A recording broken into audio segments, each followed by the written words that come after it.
Sur nos suspects. Et le premier à attirer notre curiosité, c'est Neymar.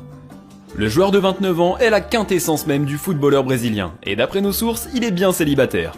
D'ailleurs, ce statut de célibataire est d'actualité un jour et ne l'est plus le lendemain. On a pu le constater avec Bruna Marquezine. C'est une relation toxique comme on en voit rarement. Sérieux, ces deux-là s'aiment encore moins que Nate Jacobs et Maddy Perez dans Euphoria. On a beaucoup traité le sujet sur cette chaîne, alors vous pouvez nous faire confiance. Ney pourrait être le playboy parfait pour ramener Alisha de Birmingham à Paris. Et il y a peu, on a vu le Brésilien sur un yacht prendre du bon temps avec quelqu'un. Mais non, ce n'est pas Alisha. Pour Noël, Neymar est rentré au Brésil et il a posté une photo de famille sur Instagram. Sur le cliché, on peut voir un visage pas du tout familier qui semble être la nouvelle conquête du joueur. Et elle s'appelle aussi Bruna. Ney, non, on espère que cette fois c'est la bonne. Bon, ça nous aide au sujet de Neymar, mais ça ne nous fait pas vraiment avancer sur Alisha. L'histoire nous a appris quelque chose, il existe deux types de stars du foot brésilien.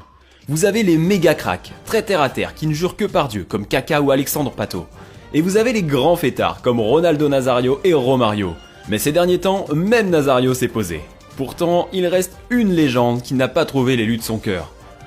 Ronaldinho. Rony, le magicien du football, est connu pour ce qu'il faisait sur le terrain, mais aussi pour ce qu'il faisait en dehors. Rony aime faire la fête, il aime la samba, il aime le carnaval. Maintenant qu'il est à la retraite, ses stats sont encore plus folles. Il a le rythme, la joie et ce sourire. Qui ne craquerait pas pour le numéro 10 ? Depuis qu'il a tout arrêté, Ronaldinho vit sa meilleure vie. Imaginez un jour à ses côtés, faire un barbecue, jouer au tech ball, aller faire la fête sur la plage. Ronaldinho pourrait-il être notre homme ? A-t-il volé le cœur de Lehmann ?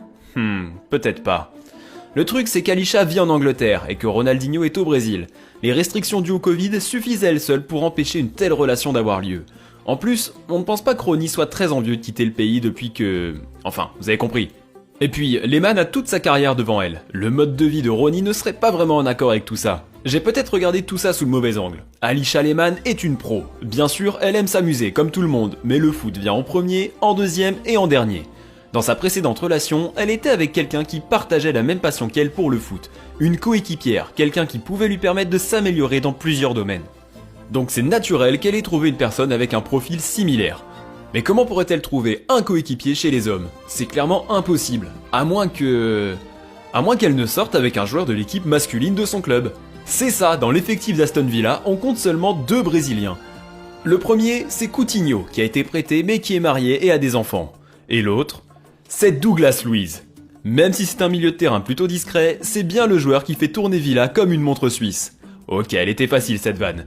Après de nombreuses rumeurs, le couple a officialisé sa relation sur Instagram, et cette amourette au sein du même club est tout bonnement historique. On ne leur souhaite que du bonheur, et on espère que Douglas Luiz se